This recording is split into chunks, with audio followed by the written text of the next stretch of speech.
Welcome to the Rewatchers on the Pod Corona edition. And none of us have Mexican beer, so it must be the disease. Oh, we're so excited to be here. Our first all remote. I'm Mitchell Marshall here along with Tyler Justin Harris. Hammer. Damn it. Glenn Hammer. Tyler McKinley. I mean, we went man. 2 for 3. Not too bad.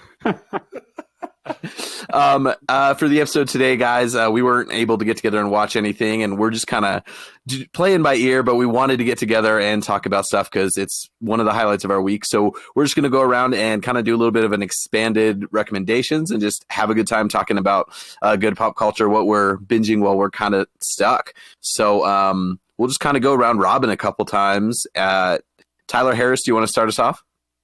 Sure. I'll take an easy one that I know a few people, well, at least one other person. I think Justin is also. But I've been playing a lot of Doom Eternal this week.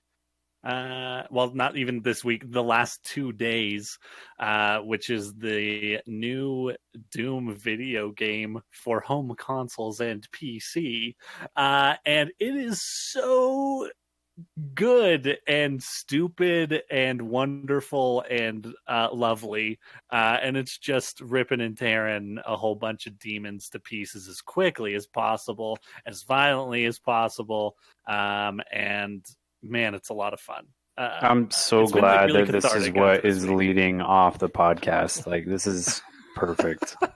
Yeah. It is it is just such a great blessing that it released this weekend of all weekends as the world is falling apart. But it's really great. I loved Doom 2016 that came out in 2016. But I feel like this game has even just gone all in on all of the things I loved about their first reboot, and it also feels even more like a game from the 90s somehow, like the style and just the things they've chosen to emphasize. But it is just a real joy to play. Justin, have you been playing it? Yes. So I actually finished the campaign like right before the podcast started. So yeah, I finished it. Oh, Dang, nice. man. Yeah. Awesome. Yeah, I have not finished it yet. I think I'm probably, I don't know, I feel like I'm about halfway through. I think I'm just going to get a big sword. But man, it is just pretty much everything about it. I feel like the choices that they made, like design wise for this game, were exactly things that I wanted them to do. I talked to Tyler about it briefly the other night when I went to pick up mics, and the thing I love about this game is they basically tell you up front how to do everything. Anytime you enter a room and there's going to be a new demon that you have not seen yet in that room, even before you see it, it shows you a picture. It's like, here's Fred. He gets really fucked up if you shoot his tail a lot. So you should try that. And it's like, it's so great because then it's just like, okay, fuck, I know exactly what I need to do. I'm just going to try to do that. And it's just a game, like even the stuff they added where you get to the end of the level and you can then fast travel back to any point in the level and clean up any collectibles you missed or find secret areas that you may have missed. Like all of that just like got rid of any of my anxieties, my collecting anxieties that I get in video games where I want to see everything and get everything. And I just knew I could get to the end of the level and go back and get everything. So, but yeah, it's really good. I love it. The art direction is fantastic in this game, and the art direction was good in the 2016 game. But this one in particular, the 2016 game takes place all on Mars, or there's a couple levels that take place in Hell. And it's very red. It's a very red game, and it's very dark. Whereas this game opens up the color palette a lot. There's a lot more variety in the environments, which I was talking when I was talking to Tyler last night. It was something I have thought about is there's probably a lot of like hardcore Doom fans who kind of hate that about this game, that it doesn't seem quite as metal in that sense, even though I think it's more metal in a lot of other ways. And it's a really beautiful game. I've been watching a video of dissecting a lot of like the technology behind it, and it's amazing how they got a lot of the stuff to work and how good it looks. And it's just super fun to play. The first game I had trouble sometimes. I still really enjoyed it, but I had a hard time doing long sit downs with it just because it was so intense. But also, there's just something about the design that just didn't want me to keep going. This one is so fun, and I never want to stop. And it's just so good. I do want to try and illustrate to anyone who obviously, Mitchell and Gwen probably don't play this game, and anyone else who listens who doesn't. One of my favorite aspects about Doom is that you're essentially like the Antichrist to demons. Like You're Christ. Yes. you're violent, buff, roided out Jesus who carries a shotgun, and doesn't take anyone's shit. You are called the Doom Slayer. You even have like second comings. Essentially, you've been in the first game. You were frozen on Mars forever. They unthawed just to kill all the demons. At the very end, you get like put back into containment or whatever to come again and save humanity. And they like the demons have scriptures written about you to like warn each other about the Doom Slayer coming to kill them, and that they need to do their work quickly, otherwise you will end them. And it just like is a game that just goes completely like, it doesn't take too much time with its story. It presents you just basic information and then just lets it be this outrageous wild ride. Like the fact that you have a chainsaw and a whole arsenal of weapons, but you also have a grenade launcher robot arm on one shoulder and a flamethrower robot arm on the other shoulder. It just wants to be absolutely bonkers and ridiculous to the point like you use the chainsaw in the game to get more ammo. When you chainsaw an enemy, they drop ammo. I was in a particular fight the other night where I didn't have any ammo and I didn't have any gas for the chainsaw. And it was just me and one of these. It's essentially a brain with robot spider legs and a laser cannon on its head. And it was just me and one of those stuck in a room. And I couldn't chainsaw it to get ammo, but I couldn't pick up ammo anywhere. So I was constantly running around just punching it and like trying to survive. And this is the most Tyler McKinley story. Yeah. I was just panicking. And I don't even remember how I got out of that situation. I used a bunch of my like 1-ups that I'd collected. And I totally forgot I could use grenades. And that was a rechargeable thing, which is super smart, by the way. Super smart design choice. So I finally remembered I had grenades, so I threw grenades at it and like got my ammo back. But yeah, something that I really appreciated about this game. You mentioned the robot spider or the robot brain spider thing. That is the final boss of Doom 2016, and you start playing Doom Eternal, and that's like the first enemy you come across, other than like just some zombies or something. And something else, in Doom 2016, you start out with a pistol that literally makes a pew pew noise as you shoot it. And in this one, the pistol is just completely gone. There is no pistol anymore. Your primary weapon is a shotgun. And those choices to just like lean into the badassery, I guess, of Doom are just great. This game has, I think, it is my favorite PC game I have ever played before. And I think Tyler Harris, are you playing on PS4 right now? Yeah. Okay. Yeah. So I'm playing on PC, and it is incredible. This game, I finished it up, and I told Gwen that this game might have actually become one of my favorite games of all time. So yeah, I'm glad we're talking about it because I am absolutely in love with it.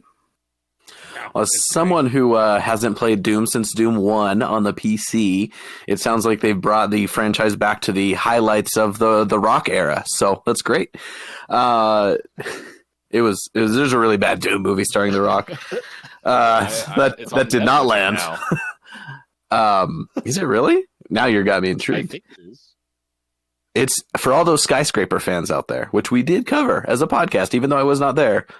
Go watch Doom. Gwen, what about you? What do you want to recommend for us? Well, I finally finished book 8 of The Expanse, Tiamat's Wrath, and it's really good. It had a good enough ending that I felt like the time I spent with the book paid off. They kind of gave away the twist right at the beginning of the book, which was, I'm sorry, my computer's beeping at me as I hold down the talk button. They gave away the twist right at the beginning of the book, which was disappointing. But it seems like they're setting up book 9 for a lot more of the, how do I say it without spoiling it? Of the proto-molecule stuff, which Tyler, I know you wanted more of in the last few books. So I'm Yes, excited for book 9. Yeah, finished that, and I liked it. Cool. Tyler McKinley, what do you got? What's your first recommendation? So there's this game called Doom Eternal that I just want to talk about. Yeah. I'm glad you said that because that was, I mean, that's my plan tonight too. So, No, but I honestly didn't do a whole lot else besides Doom, and then I actually did play another video game, which I also really loved. It's been a great week or two for me for video games. It's a sequel. It's called Ori and the Will of the Wisps, and it is the sequel to Ori and the Blind Forest, which was a one of the early Xbox One games back when Xbox had already signed its own death certificate and was starting to crumble. It was one of the few beacons of light left for them, I think. And it's a 2D platform Metroidvania type game that's got just a beautiful. The production value on this game is amazing. It is very much more along the lines of like a Pixar DreamWorks kind of art style, but a little more painted. The secondary animation in it just makes everything feel absolutely alive, and yeah, it's just breathtaking. If you get a chance, just go watch the trailer for Ori and the Will of the Wisps, and it just appreciate the artistry behind what it looks like. It's incredible, but it also has in my opinion, the best controls and responsiveness to movement and combat. It flows incredibly, and it's only $30, and it's probably like a 12-hour game. And the story is like the only thing that's really kind of lacking. It's fine, it's charming, it's cute, and it does have a pretty big twist at the end that is kind of interesting, and I don't want to spoil it, but it is a fun philosophical conversation to have with storytelling. But yeah, I like both Doom Eternal and Ori are phenomenal games. Like depending on what you're looking for, I mean, I'd recommend Ori to anyone. It's like a 9 out of 10. I had a hell of a time with it, and yeah, it's great. I'd second that as well. I played through it this past week too, and I think everything that Tyler said is true. It was a really good palate cleanser in between Doom 2016 and Doom Eternal, because I went through Doom 2016 like 2 weeks ago, so that was just perfect. My kids, I actually played through the first story game with May a long time ago, and I thought that Tyr was going to enjoy Will of the Wisps, but he watched for about 30 minutes and then got bored. But it was a good game. I liked it. Well, it's better than my kid. My kid comes in and is like, "Dad, you're playing this?" And I'm like, "Yep." And he's like, "Turn on Rocket League." So, May made me play Rocket League with her today because we couldn't play Minecraft, and I think I touched the ball 3 times in the 30 minutes we played. Good job. Yeah. Yeah, I was Way to pretty go. proud. As long as they were, efficient touches, you do you. Oh no, they were not at all. Sorry. Justin, Efficient. did you? I'm thinking all in soccer terms because that's all I would be able to relate it to. Justin, did you have a non Doom recommendation you want to give us? I guess I wrote down my Tyler, my you stole both of their recommendations. favorite thing.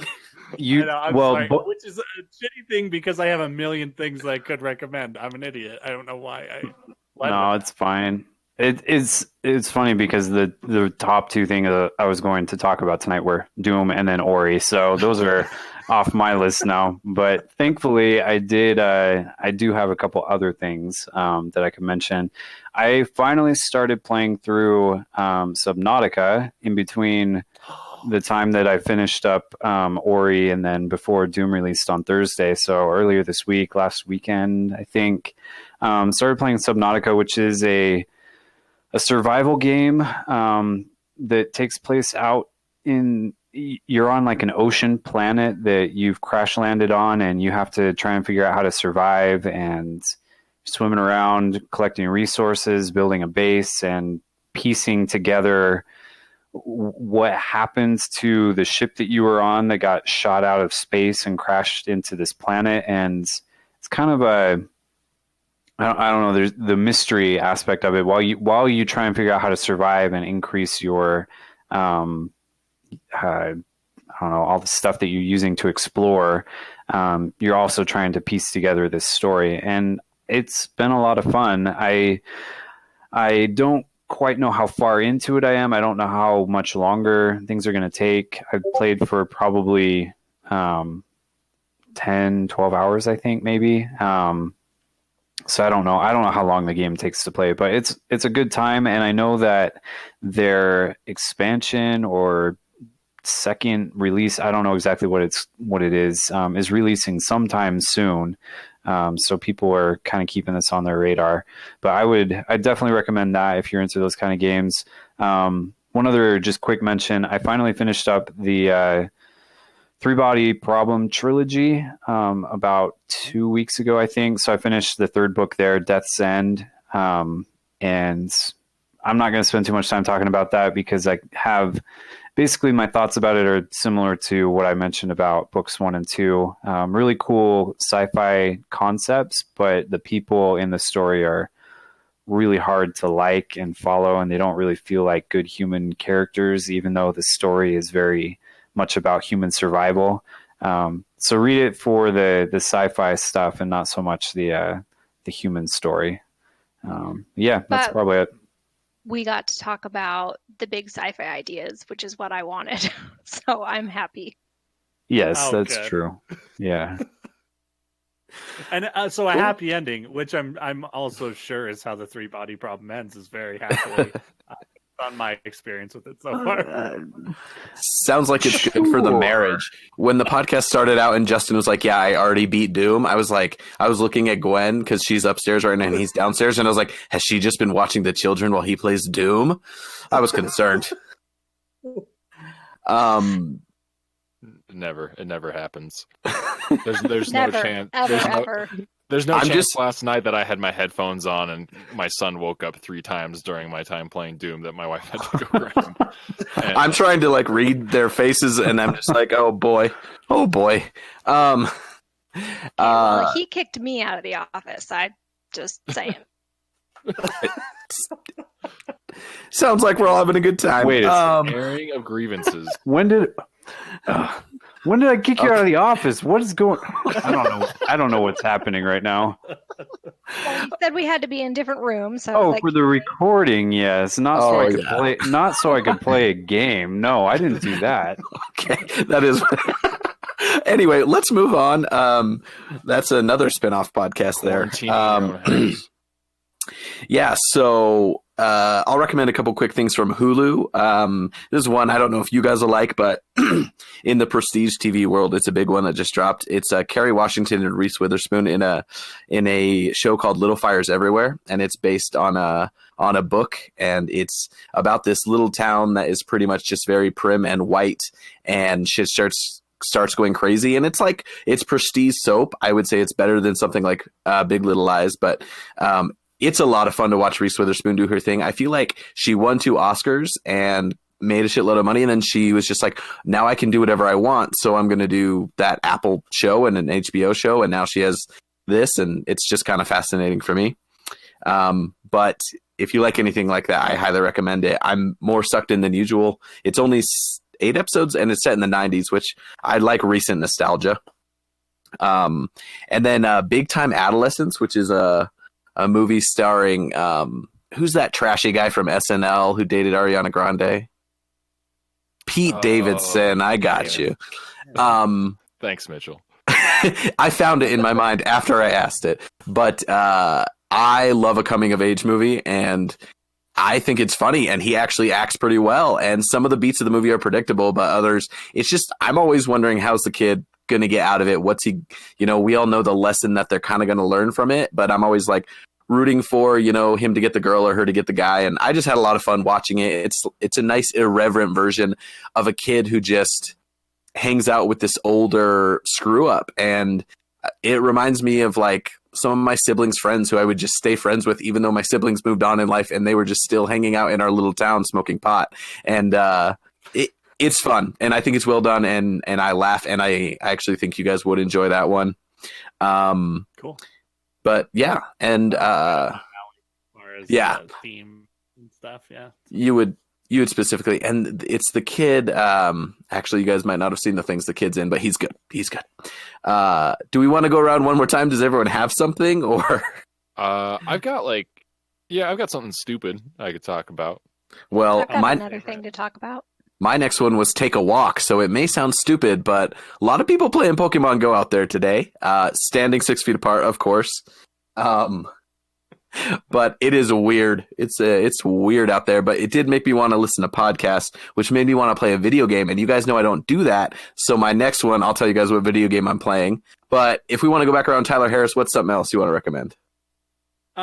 Well, I want to talk just briefly about something that we didn't get to talk about on the podcast yet because we didn't end up recording last week, but about me and Mitchell went and saw AEW when they were in Salt Lake, which turned out to be the last AEW show with an audience for the foreseeable future, which I feel very, very glad that it held off just long enough for me to get to go and see my wrestling, because, man, I would have been real bummed if that had been canceled.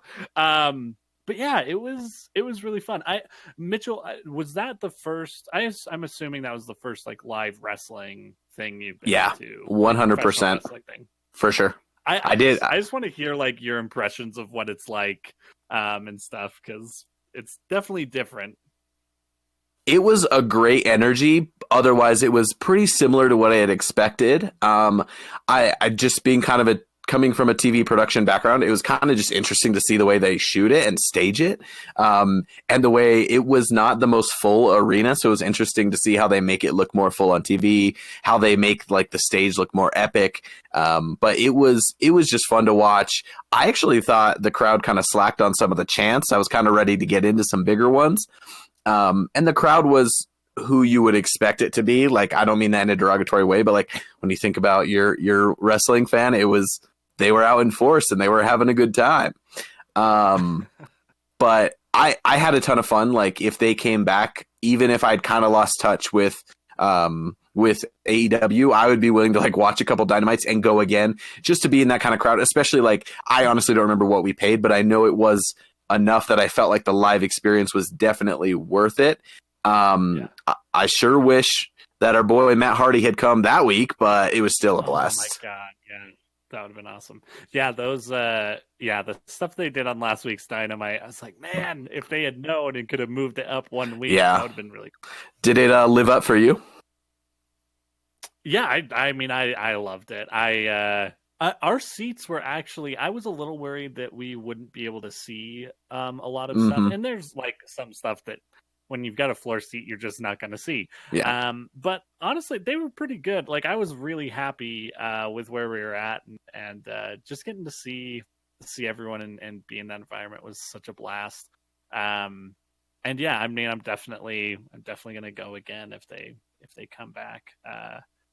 But yeah, I just thought it's just a really fun experience. It's one of those things that I guess I've been to, I don't know, probably over the last 3 or 4 months, I've probably been to 5 or 6 wrestling shows. most of them local, which is definitely a whole different ball of wax that we definitely need to.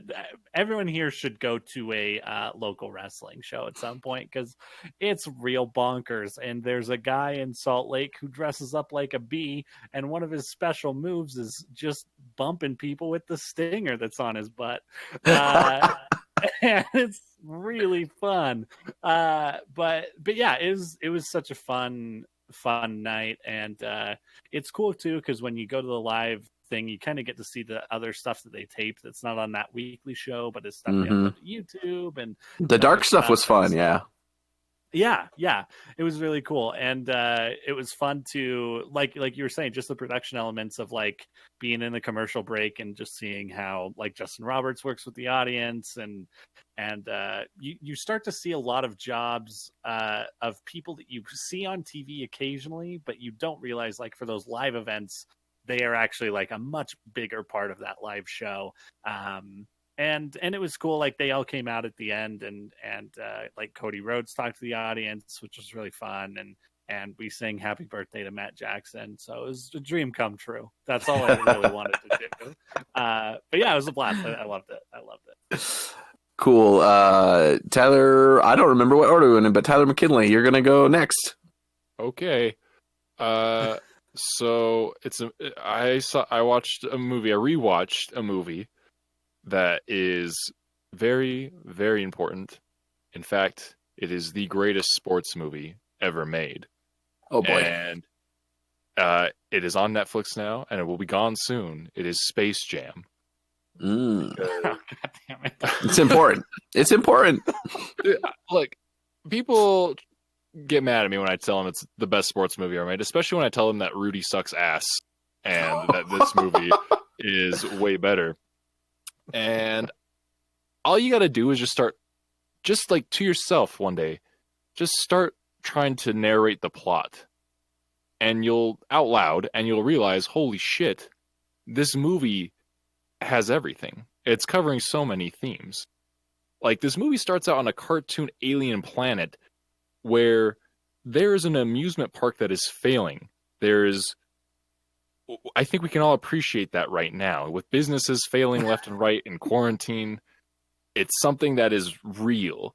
And they're scrambling. Me we're closer to a real life Space Jam than we've ever been. Space Jam is the prophetic nature. Like, Space Jam and Death Stranding, like, prophesied what we're going through right now.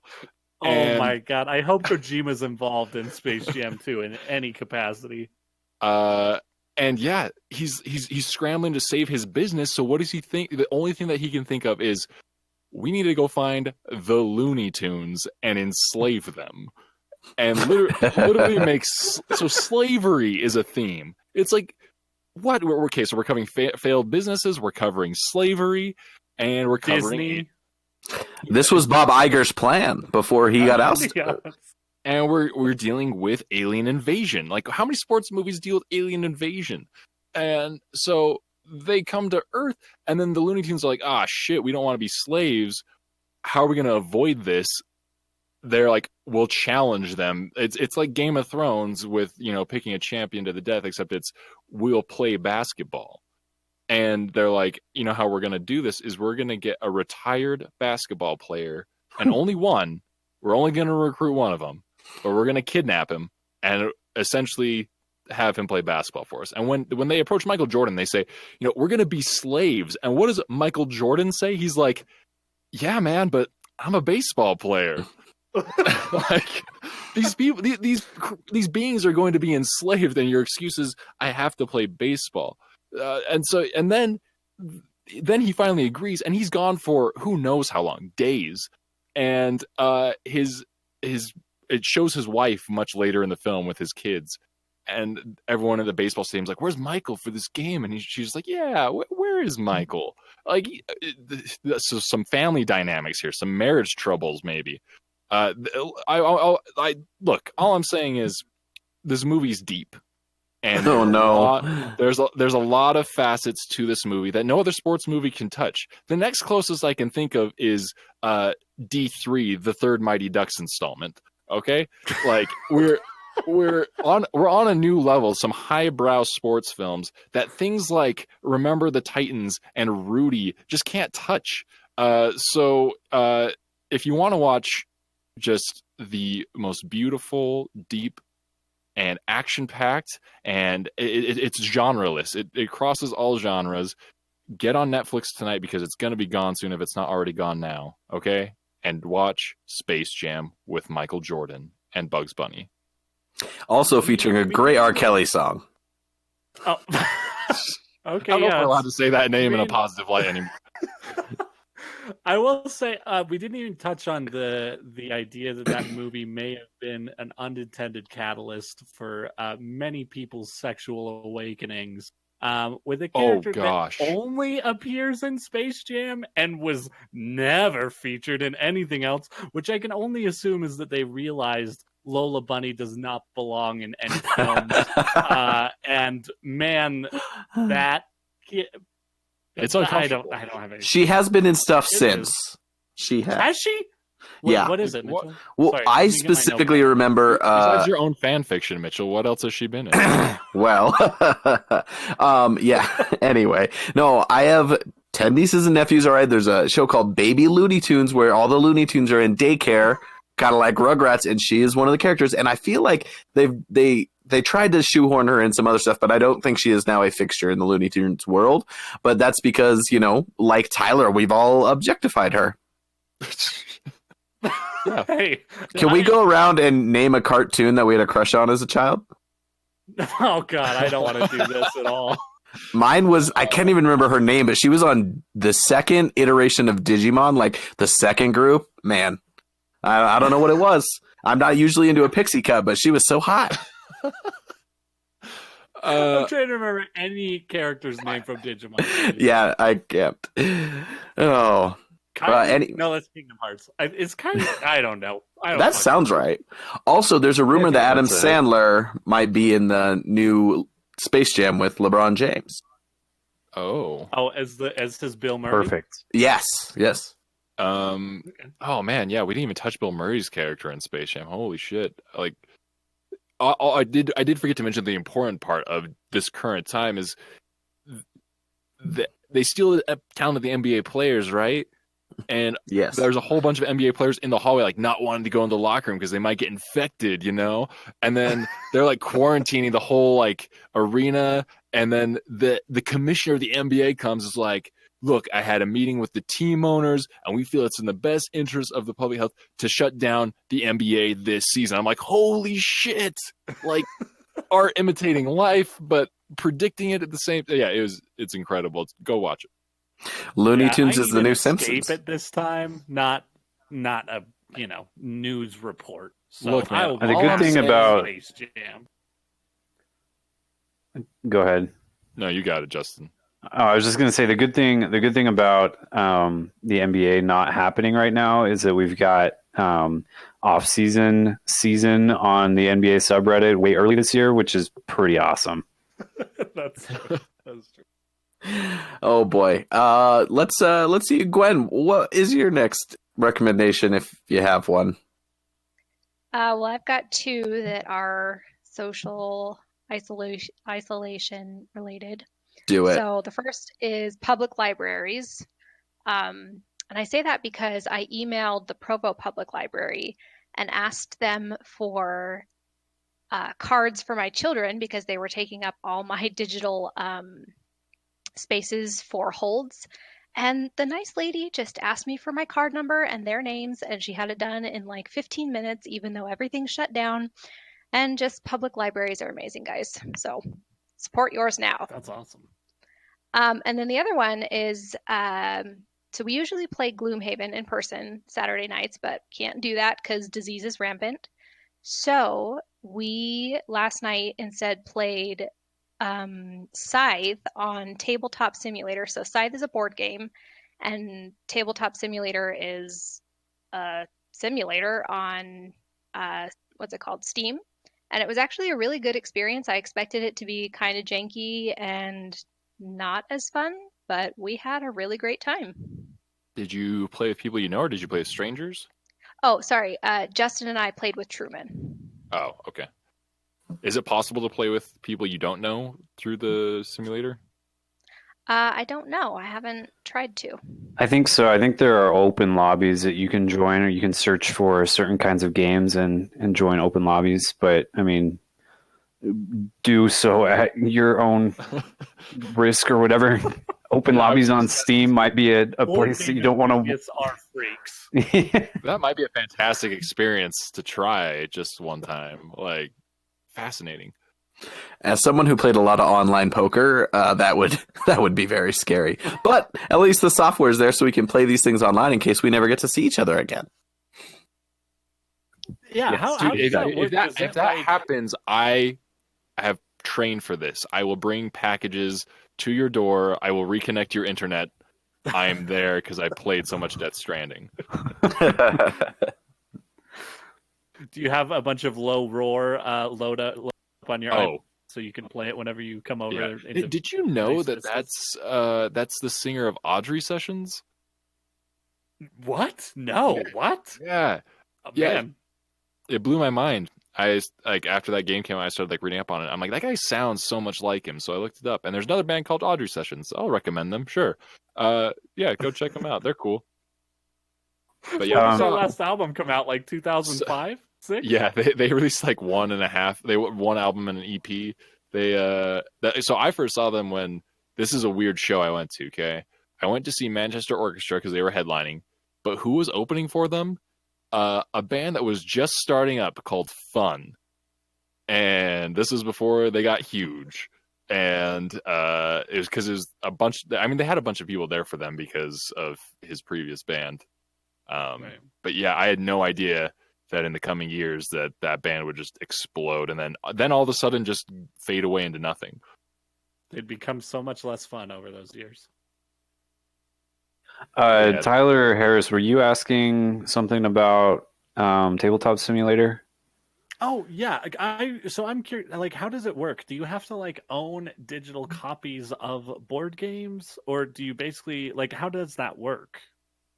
Can you just like select it from a list, or You want to take it, Gwen, or you want me to? Yeah, Or so everyone who wants to log on and play needs to own Tabletop Simulator, which was like $20, I think. But only one person has to own the board game that you're playing. So I bought Scythe, and then everybody logged on and played. oh, cool. Oh, Okay. like a digital version Yeah, of that it sounds though? really cool.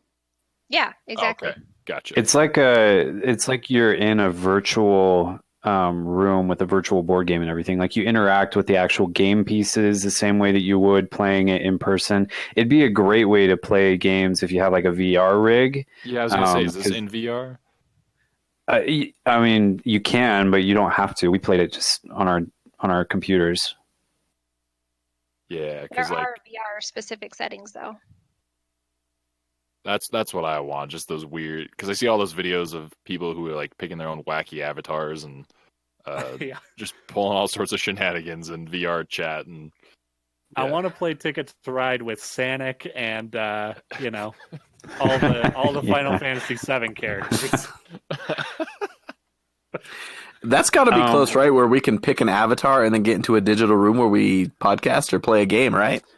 Yeah, it's mean, yeah, on I mean- Steam right now. I think it's what is that called? What is that called? I know VR exactly. chat? Is it Yeah, called VR chat. Yeah, there we go. Guys, Oh, if this okay. if this quarantine goes for too long, we all might need to buy VR headsets and just do all this in VR chat.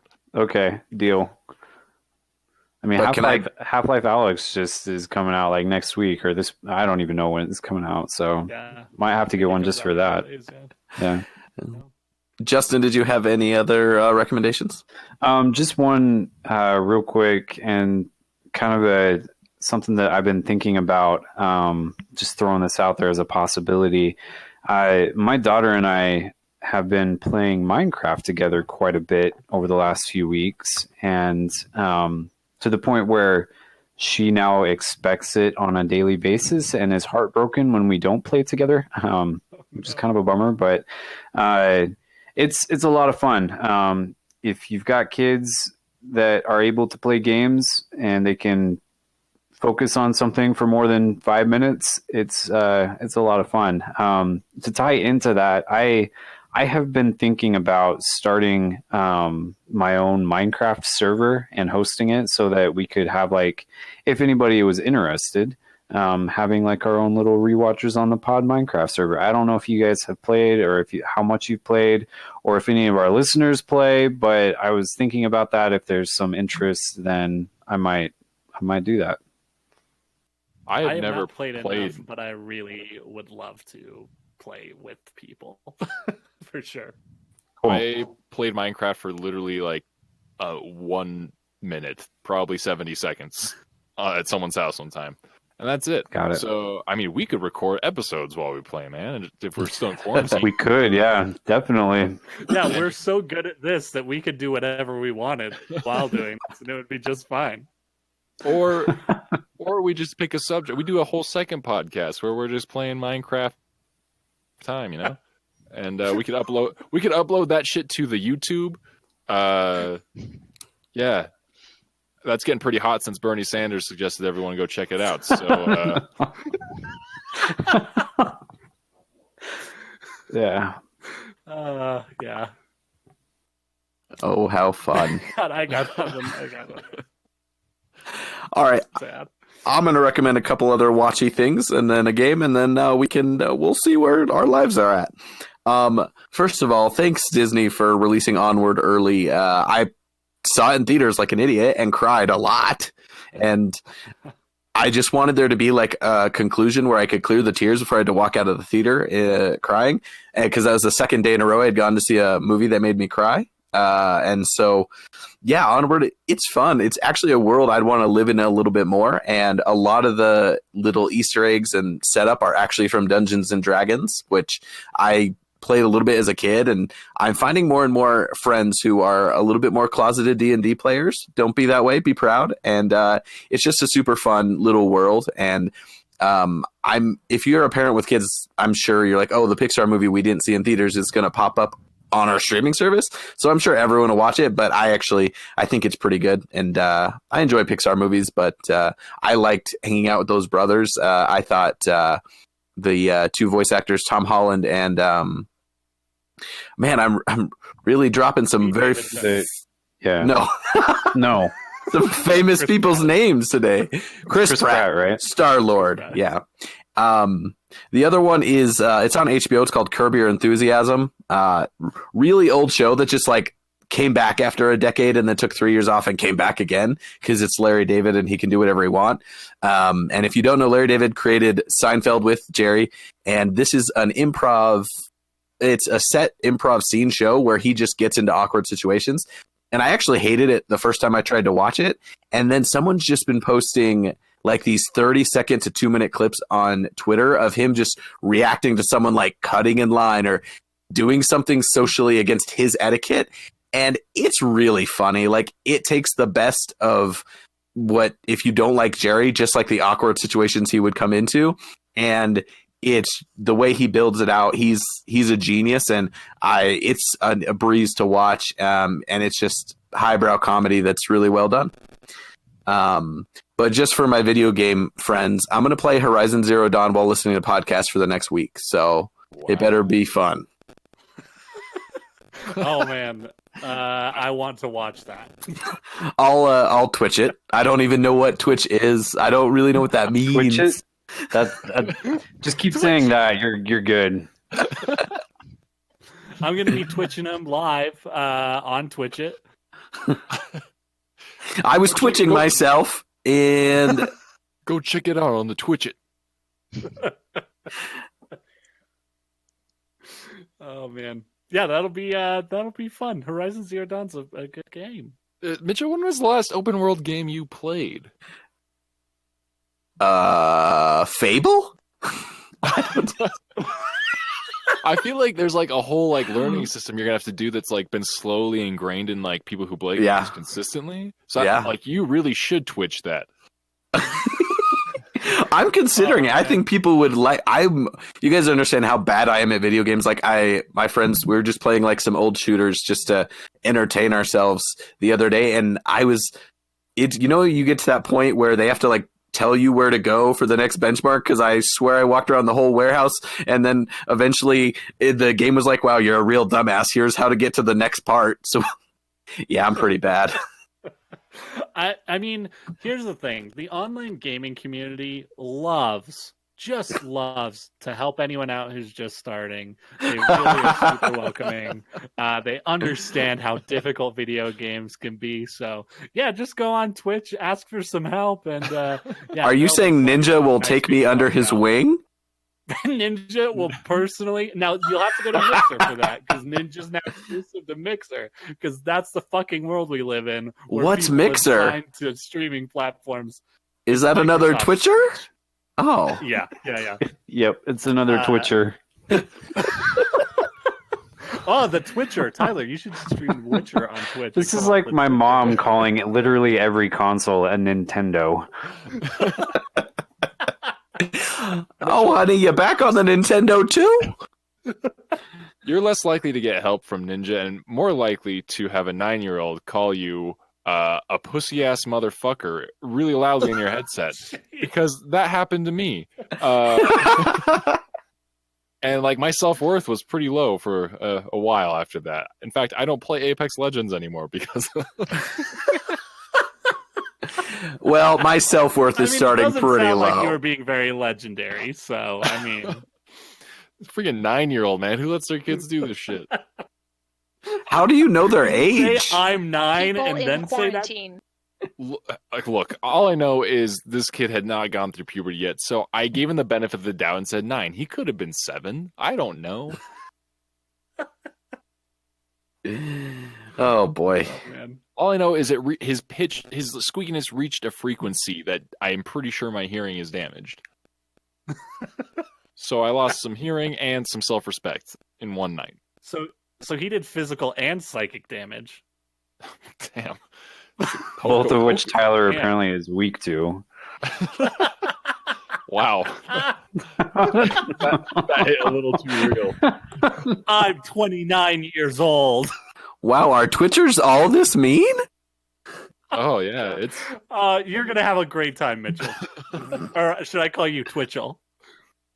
Look, That's gonna be my Twitch it name. The way you get around it is you just need to sell your bathwater, okay? Oh. God. If I do a live stream of my feet while I'm on Twitch, do people like that? Oh, Tarantino will. He'll watch your stream all day long. God.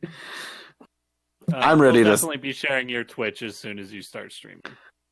Thanks, guys. Yeah. I'm going to be Twitcher famous. Twitchagram. Twitch chat. Twatch. Oh gosh, all of those are things. You might want Except for that last one. I mean, that is a thing, but you don't want to.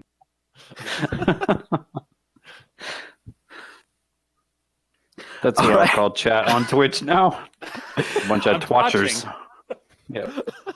I'm watching the stream.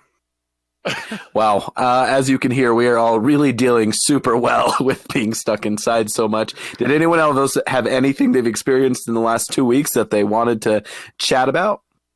Not that I want to share. Oh gosh. Speaking of feet streams, sorry, go ahead.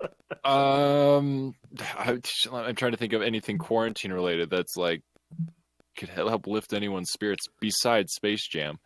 You did make me realize. Talk about Frozen 2. I haven't seen Frozen. I mean, haven't seen we don't Frozen have to 1 yet, to be honest.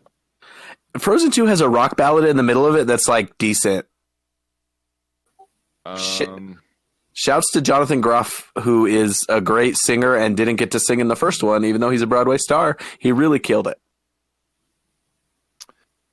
Quaker Oats granola is someone thing I haven't tried before until I've been quarantined, and it's pretty good.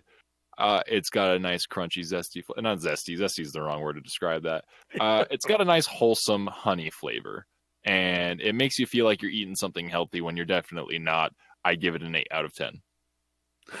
I want to recommend whatever Tyler is smoking tonight because I'm having a great time. I probably should have mentioned that I did take a muscle relaxer right before we started recording because I've been having some neck pain. So, yeah. I like it. Good. Good. Well, I mean, unless we decide to cancel, I guess we'll do another episode next week. Did we decide what we're gonna do, Mitchell? Are we doing yours, Mitchell? Mine was really off the cuff, but if we want to do it, I'm down. It's not streaming, which I don't want everyone, because if we're getting together, I could pay for it, but I don't want us to each individually have to rent it. So, is there one else we want to throw out there, or should we just do it? We should not be doing this on the podcast. Figure it out. Okay, we're gonna watch Mother, and not the Psycho one starring Jennifer Lawrence. That's Mother exclamation point. This is Mother, directed by Bong Joon-ho, who directed Parasite, which won Best Picture. And I like his other stuff I've seen, and this is one I haven't that I've heard good things about from the film community. And so, let's get ready to read some subtitles and check out Mother, and we will reconvene. Tyler, in the meantime, where can people catch up with us or reach out to us? If you want to send us any memes or gifts to help us not be sad, you can send them to rewatchersonthepod@gmail.com or on Instagram or Twitter on @rewatcherspod.